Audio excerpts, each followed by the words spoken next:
Okay, good morning, everyone. How is everyone doing today? Yes, don't you love the weather outside? It's just so beautiful. I'm so excited for the opportunity and the freedom to come here together and celebrate not only Sabbath, but this is a very special weekend because it's when we celebrate our epic moms. If you have your mom with you today, or if you are, for everyone watching, maybe you don't have your mom with you today, what I would like you to do in the next, 10 minutes, to take some time today, text your mom after service, call your mom if she's not here with you, FaceTime with her, Zoom with her, just let her know how much you love her. And today we're going to take some time after the message to appreciate our moms that are with us and also pray with them and let them know that we love them. With that being said, today we're going to start a brand new message series on heroes of the faith. So we're going to go through the story of the Bible, just learning from key heroes. Today we're not going to start with David or with Samson. We'll talk about those guys a little later in the month. Today we're going to start with a woman. Today we're going to start with a pretty awesome hero. She's amazing. Her name is Ruth. And I cannot wait to get into the message. But before, when you think about a hero, what do you think of? Sometimes in our culture, when people think about heroes, they think about the strongest, tallest people with maybe superpowers. I always thought when I was a child that to be a hero, I needed to have some super special ability. But when you really think about it, who is a hero?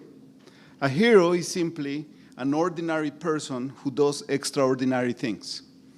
And you don't need to have super strength. You don't need to have special knowledge. To be a hero, all you need is character.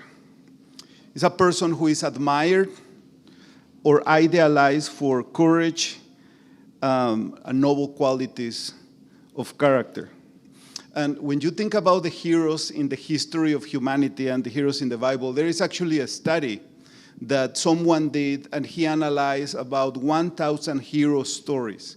And this person came to the conclusion that all of the hero stories, they follow kind of the same progression. And the progression is something like this. The progression goes, the hero is in a status quo type of situation. For some of you lovers of the Lord of the Rings series, Frodo is just sitting there, living a normal status quo life, and at some point there is a figure that comes and says to them, follow me, get out of your normal journey, and I want to invite you into an adventure. There is nothing outstanding about Frodo. He's not super strong, he's not necessarily super knowledgeable, but he's invited into this amazing journey. So first is the status quo, then is the calling, then after that is the journey that Frodo or the hero has to take, and then the overcoming. He needs to face the dragon, he needs to slay the dragon, he needs to face his enemies, he needs to overcome in battle, and then finally after he overcomes in battle and he slays the dragon, then at some point when everything's resolved, Frodo or the hero, they go back home, but now they are changed. They're not the same. They're not the same. They're just not the same people. They're not the same persons. They have changed. The journey has changed them. The story of Ruth, I want to let you know, I was having so much fun getting into the story of Ruth this week. Because when you read the story of Ruth in the Old Testament, we are tempted. By the way, I'm only preaching from Ruth 1. Each chapter deserves its own message series. It's loaded. It's so beautiful. And we are tempted to think about the story of Ruth as a story of a tragedy. Because the backdrop for the story of Ruth is a tragedy. It's actually so many tragedies. And you're going to see that the backdrop for the most heroic people in the world is usually tragedy. The most heroic people in the world usually come out of tragedies. And we love it when we see a hero on social media, somebody here in the city putting themselves in danger to rescue someone, to rescue a grandma or a kitty. or somebody stopping what they're doing to help and rescue someone who is in a car accident and pulling them, although it's super dangerous. And you're going to see that it doesn't take super strength, super power to be a hero. It just takes a quality of character. And you'll remember that picture. I have to use it because it's such a good picture. The writers of Captain America. I'm sorry I'm using so many cultural references today, but I have to. This one's so good. And when the sergeant makes a test and he throws a grenade to the ground, all of the soldiers run away, but this guy, this little guy, throws himself on top of it to protect everyone. And at that moment, he became a superhero. Superhero has nothing to do with or being a superhero has nothing to do with how strong you are, but the quality of your character. And the backdrop for Ruth's story is a backdrop of tragedy. First, there is a great famine where they live, and where Naomi's family, where they live, they decide to move from Bethlehem. Bethlehem means the house of bread. So symbolically, it was a place of abundance. Then there is a famine, and the whole family, or at least the couple, they move to Moab, to an area where their worst enemies live, because there was food there. They moved there. So there is the tragedy. Naomi lost everything. Once they are there, their two children, their two sons, marry Moabite woman. You know, they were not supposed to do that according to Jewish custom, but they did. So the two guys marry Orpah and Ruth, and everything was going great until Naomi's husband passes away. So now Naomi is placed in a very bad place in life because a Jewish woman in a Moabite land without her husband, but she still has her two sons. And after 10 years, the boys, they still don't have children. And then what happens after that, after they don't have children, after 10 years, tragedy strikes again. And the two boys died. And now Naomi is left by herself with her two daughters-in-law. And what do you do? According to chapter 1, she hears the good news that Bethlehem has become Bethlehem again. Bethlehem has become the house of bread. The Lord is blessing. Now there is bread again. There is food again back in Israel. So she decides to go back home to Bethlehem. So now she has a decision to make. They are walking on the way back. They are leaving Moab. And Orpah and Ruth are following, and as they're walking to the house of Bethlehem, to the house of bread, now something happens.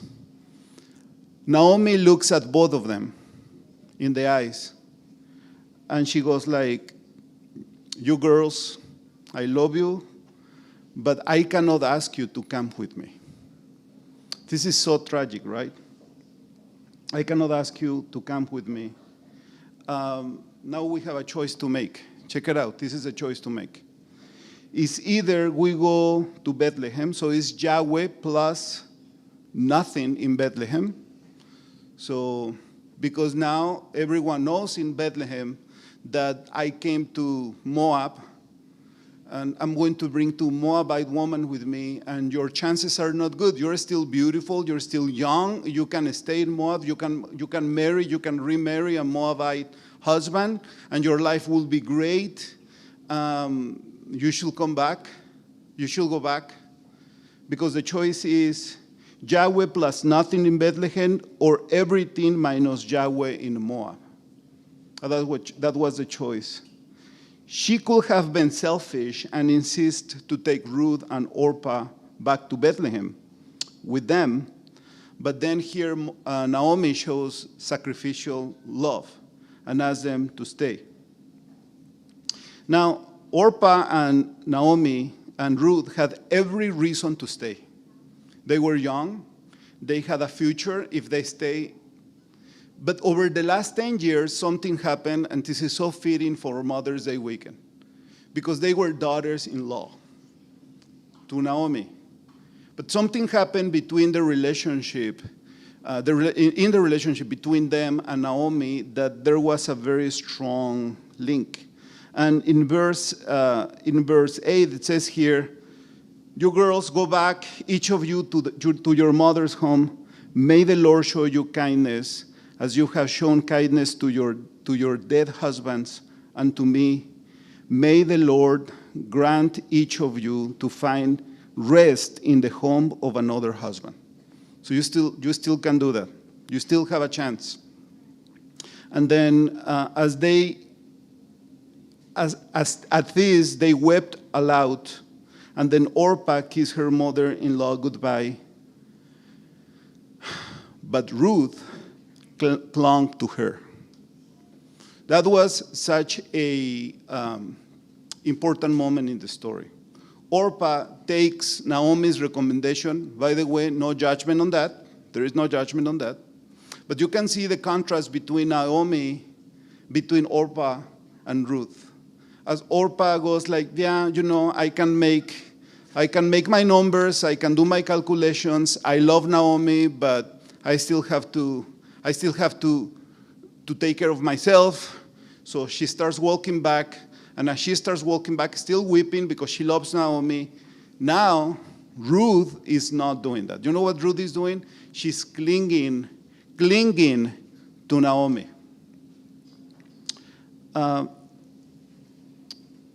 Look, your sister-in-law is going back to her people and her gods. Go back with her. The journey of the hero that we're looking at today implies that if she chooses to go back to Bethlehem, she's going to be in a foreign land. She's going to have to learn a different language, eat different food, being perceived as a foreigner. And for many of us, actually all of us, if you go back many years ago, many years back, all of us are immigrants in a way, one way or another, right? So this story is a story that speaks to everyone. It speaks to moms, it speaks to people that have experienced loss, it speaks to people that have moved to another country. And then we hear the legendary statement from Ruth. Go back, your sister she's walking back, what are you doing? Go back with her, go back to your gods, go back with your people.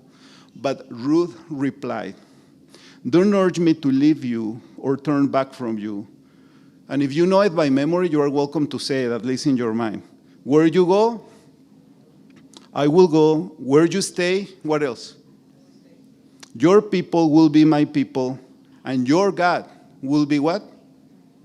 Where you die, I will die, and there I will be buried.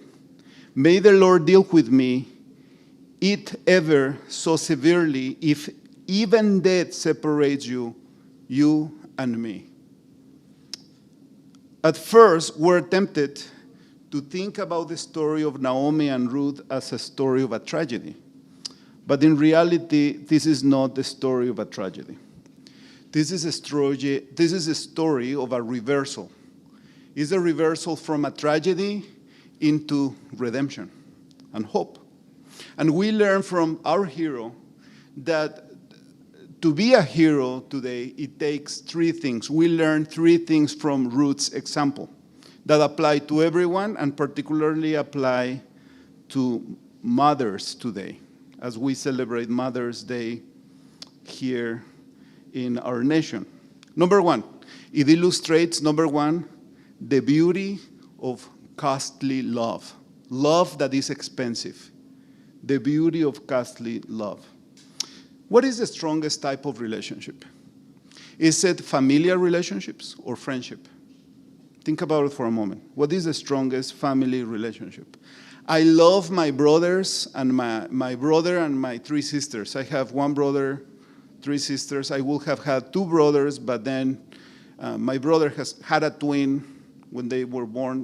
They were twins, and then my other brother, Luis, he died. So it would have been three boys and three girls in the family.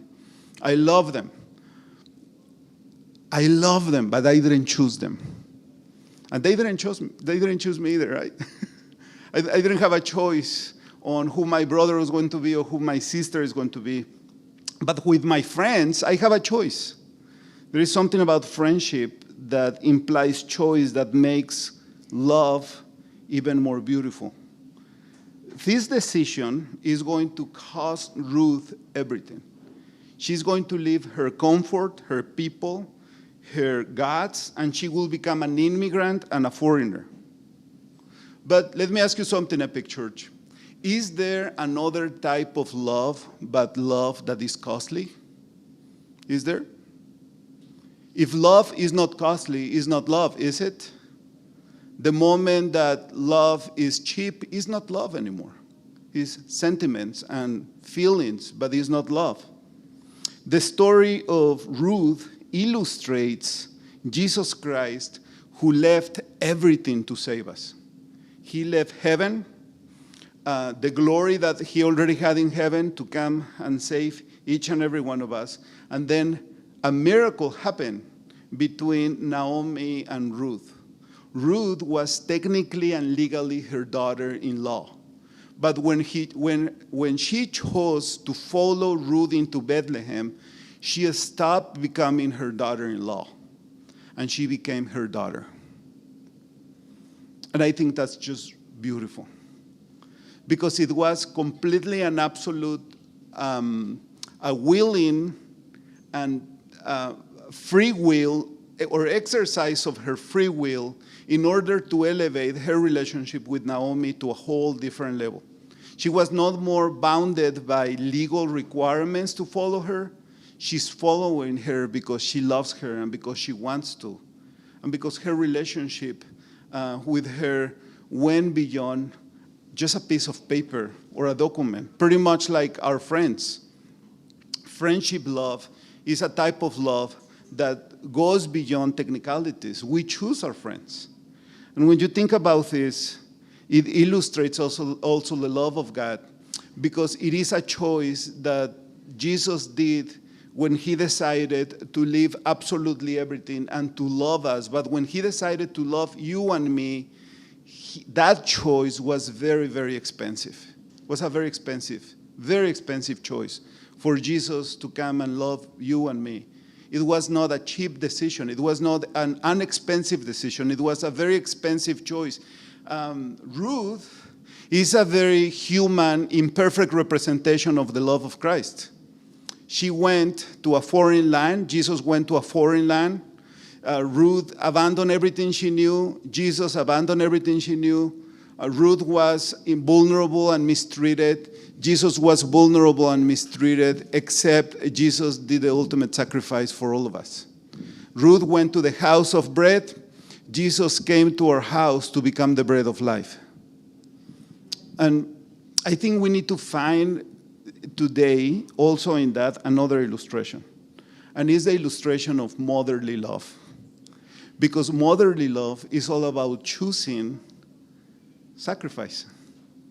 When you think about your mom, when I think about mine, think about our moms here in Epic, we remember their sacrifices and how they often leave everything in order to serve, to love, and to protect their children. All of the sacrifices that a mom has done. And actually in the Old Testament, Yahweh uses motherly love to exemplify his divine love over and over and over again. And I remember in many occasions seeing my mom maybe not going to the doctor when I was a child, maybe not fixing something for her, not doing something for her, and using those funds to help my brother's education. I saw my mom in pain. I saw my mom pulling. She was a nurse supervisor. I saw my mom pulling 2 shifts in order to pay for my brother's or my sister's education. I saw my mom sacrificing herself. Actually, I saw my mom, and I know the story of my mom, like many of you moms. She left everything she knew also in a different state, in a different place, to come to the city and become a nurse in order to better herself. And motherly love is amazing. It's amazing. It's a perfect illustration of the love of Christ. As imperfect as our moms are, their love is a glimpse of the love of God, and for that we're incredibly grateful, because they too choose expensive love that is expensive, to show love and care and commitment to all of us. And that is the second point. So point number one, the story of Ruth reminds us of the beauty of expensive love. Point number two, the story of Ruth reminds us of the strength of unrelenting commitment. Unrelenting commitment. And that phrase, where you go, I'll go, where you live, I will live, where you die, I will die. You know what she's doing? That is an Old Testament legal oath. So she transitions from being a daughter-in-law to being a daughter to her. And she is making a legal oath when she's saying those words to her. She's pledging herself. She's pledging her loyalty and her commitment to Naomi in an extremely beautiful way, because it's completely and absolutely out of free will. You see, loyalty is something that is so rare nowadays. Have you ever thought about it? Some of you, Matthew, you guys know that customer loyalty is so incredibly to get. Companies, hospitals, corporations spend millions of dollars figuring out how to develop a loyal customer base. Loyalty is so rare. And I actually went to Reddit. Imagine, I went to that place, Reddit, and I wanted to find what people thought about loyalty. And one customer, one specific user made this very specific comment that was so incredibly insightful. She said, "Why is loyalty so rare nowadays?" And she said, "Because people seem to think that everyone's disposable." People seem to think that everyone's disposable. In other words, today we live in an age and a time when people perceive themselves as we have the luxury of disposing of relationships, and we have the luxury of disposing of people around us. And somebody rubs me the wrong way, I can delete them on Facebook. I can block them on Instagram. I can just use social media to exercise my free will to do that. But what we see in the story of the Bible, and I love this about God, is that God, Jesus Christ specifically, looks at each and every one of us with infinite value. And we are anything but disposable to God. Isn't that beautiful? Depending or regardless of who you are, regardless of your social status, regardless of your economical status, regardless of your education, regardless of your profession, regardless of who you are, we are not disposable to God. We are worth keeping. God assigns to each and every one of us incredible value. Here we see another dynamic. Ruth could have thought of Naomi as disposable. Why? Because she's older. Maybe she could have thought Naomi is disposable because she's an older person. We live in the age of not only discrimination, racism, and classism.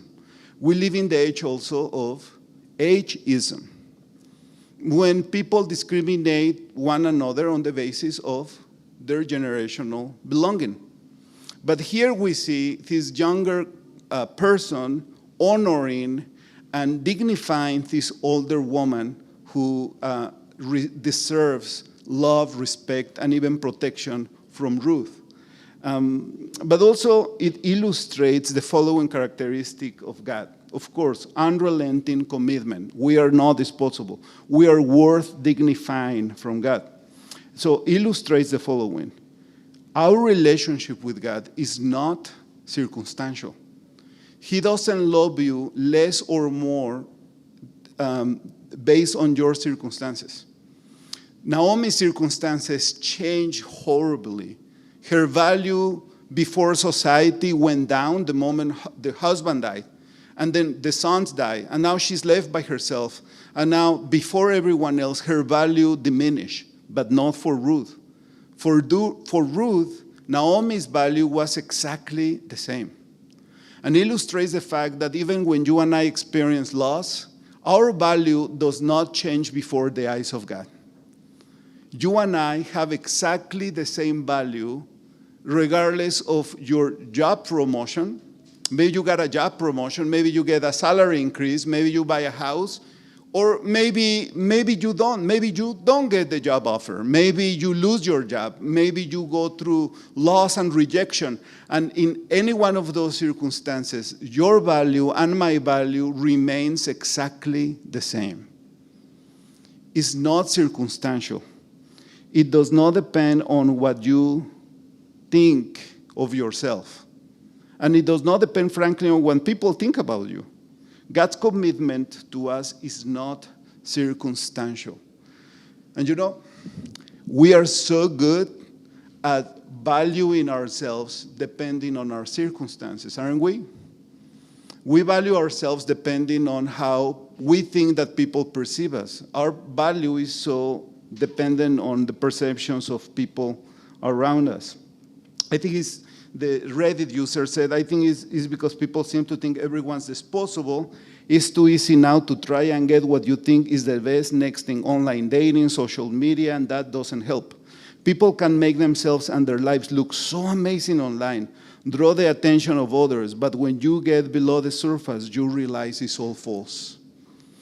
The story of Naomi and Ruth show us the beauty of authentic loyalty and authentic commitment. Don't you love when other people stay committed to you? Don't you love it? Don't you love it when other people show you verbally and with their actions their commitment?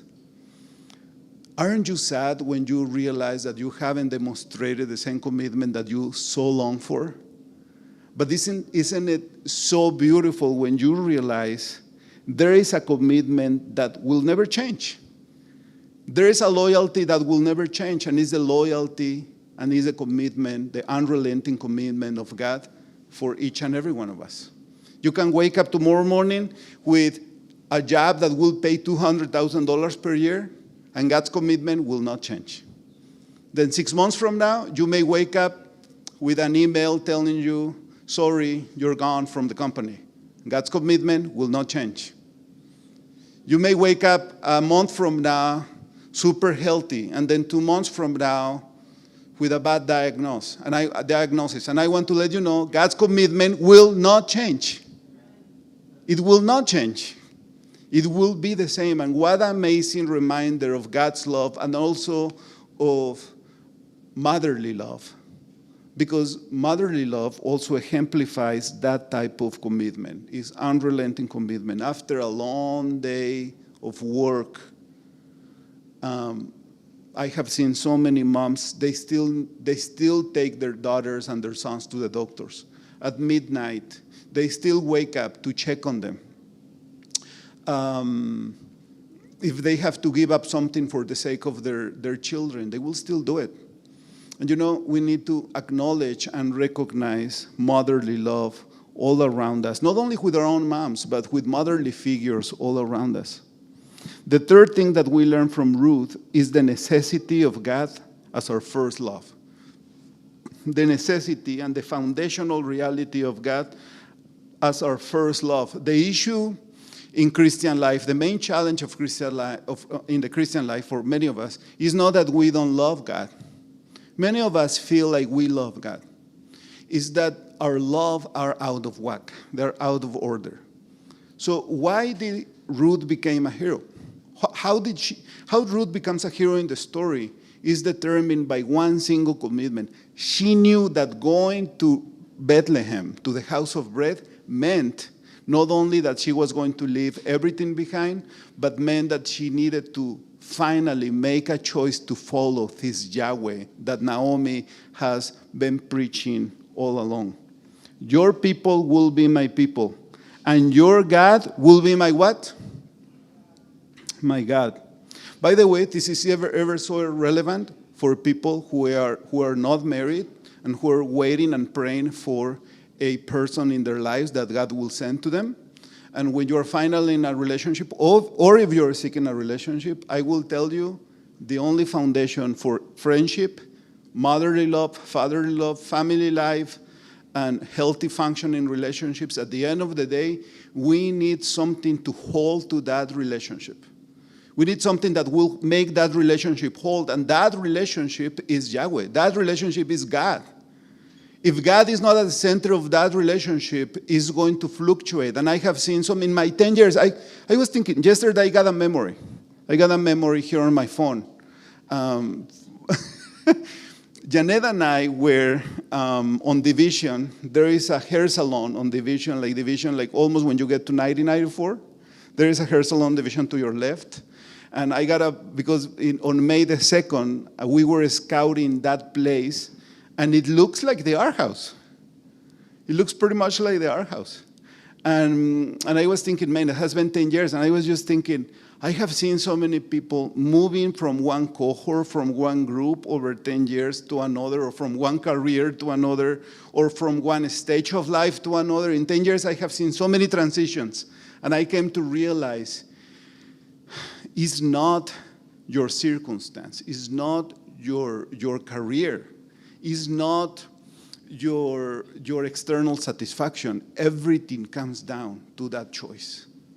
Everything comes down. Who is the engine of your relationships? Your people will be my people, and your God will be my God.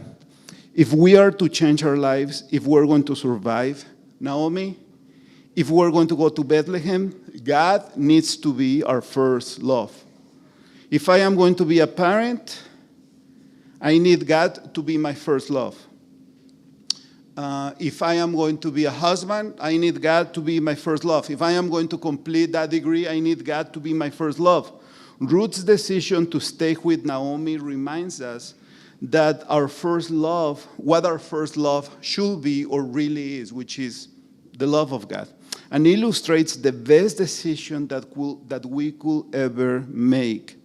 God as our first love. The Lord appeared to us in the past saying, I have loved you with an everlasting love, and I have drawn you with an unfailing kindness. Isn't that beautiful? I'm going to share with you, and I didn't get Edwin's permission to share that, but I think it's going to be okay if I share this, because it's so it kind of illustrates this about choosing God as our first love. And the only reason I'm here is because at some point God called me to the house of Bethlehem too. I was living a life when I was a teenager. When I was 14, my life was anything but a blessing, in many different ways. And God called me out of the big city into a smaller city where I came to attend a church. But I didn't want to be baptized. I didn't want to give my life to Jesus. So I was like, I want to be baptized. And there was this pastor. You heard me talking about this pastor before, and he always wanted to baptize me. And he's like, Andres, the church board voted to baptize you. And I was like, who's the church board? I have never met the church board. I don't know who the church board is. And then one day I remember he came and he told me, Andres, the baptismal waters are warm up for you. They're warm, they're ready for you. And I'm like, what do you mean? What do you mean the baptismal waters? He's like, yeah, we can study the Bible. Well, finally, he didn't baptize me. One day he came, remember, he knocked on my door, and my mom is like, is the pastor? And I escaped through the back window. The pastor again, he wants to baptize me. But I got baptized. Eventually, I did get baptized, and I saw the pastor again. I made a choice. I made a choice to go to the house of Bethlehem.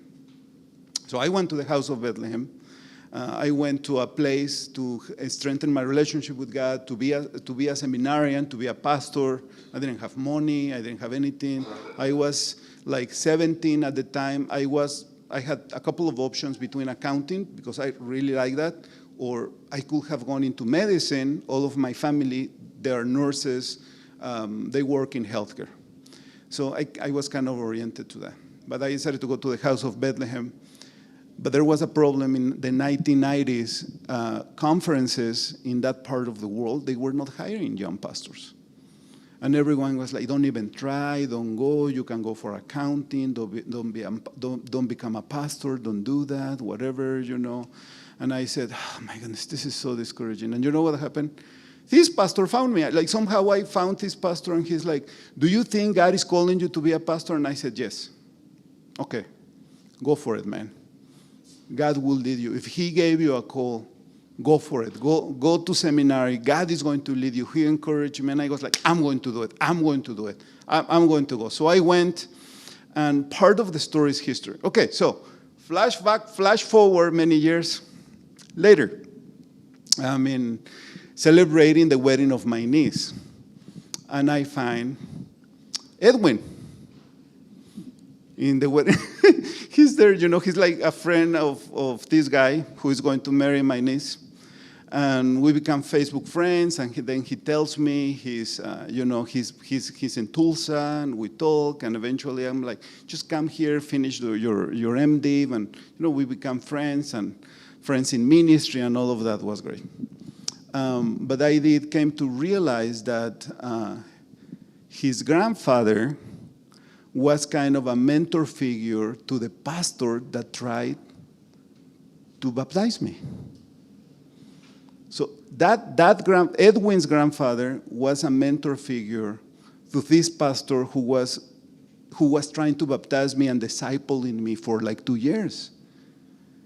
And I was talking to Edwin, and I was like, bro, what are the odds that like in the 1950s and 60s, your grandpa was discipling people, and one of them eventually played a role in my discipleship journey?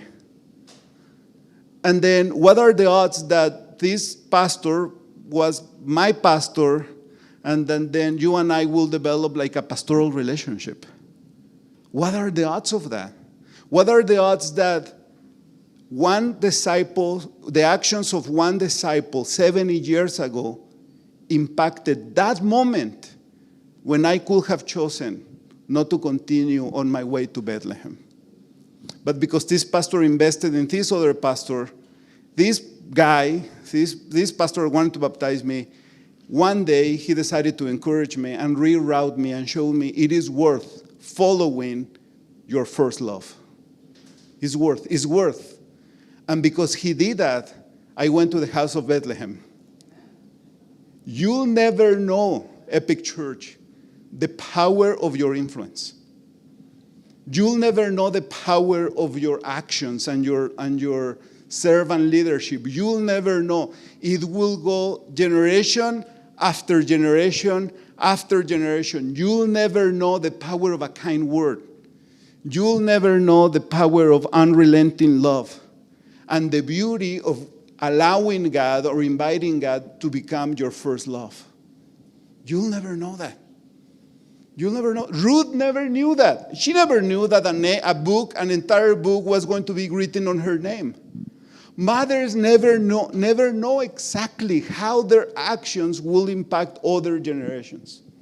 And that's why we're so incredibly grateful for moms. What do we learn from Ruth? We learn that when tragedy strikes, we can still make the most powerful choices in our lives. We learn that we are not alone. We learn the beauty of expensive love. We learn the beauty of unrelenting commitment. And we learn also the necessity that God must be our first love.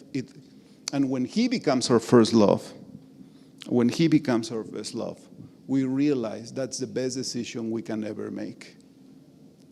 Because guess what, Epic Church? All of us here, everyone back at home, is on the way to Bethlehem.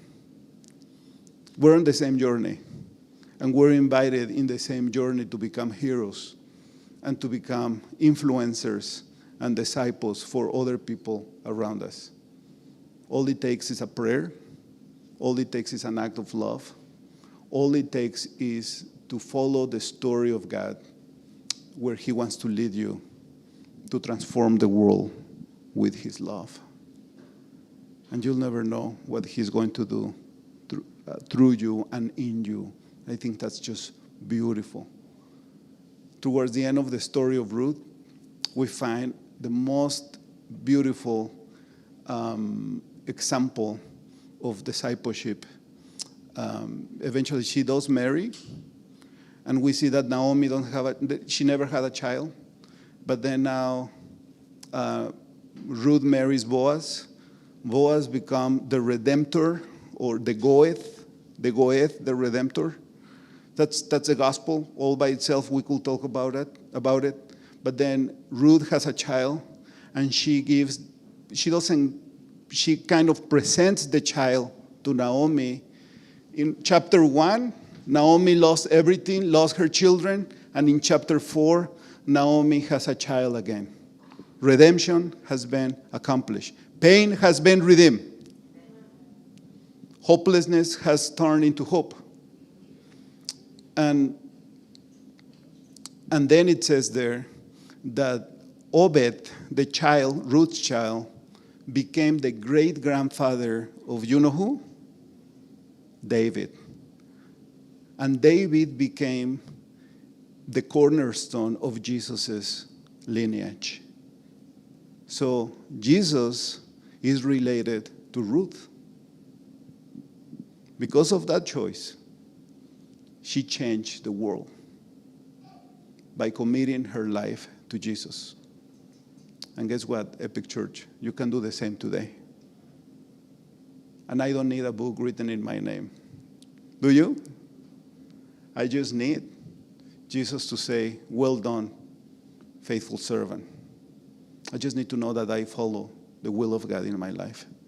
May that be your blessing and your joy today. Amen. Okay, so with that being said, I want to say thank you to everyone who watched online today. We're going to watch a video, let our audience, online audience go, and we're looking forward to see you next Sabbath. It's going to be a very special Sabbath. And then after that, I'm going to have a prayer here with everyone in our church. So thank you so much for joining. Let's watch a video.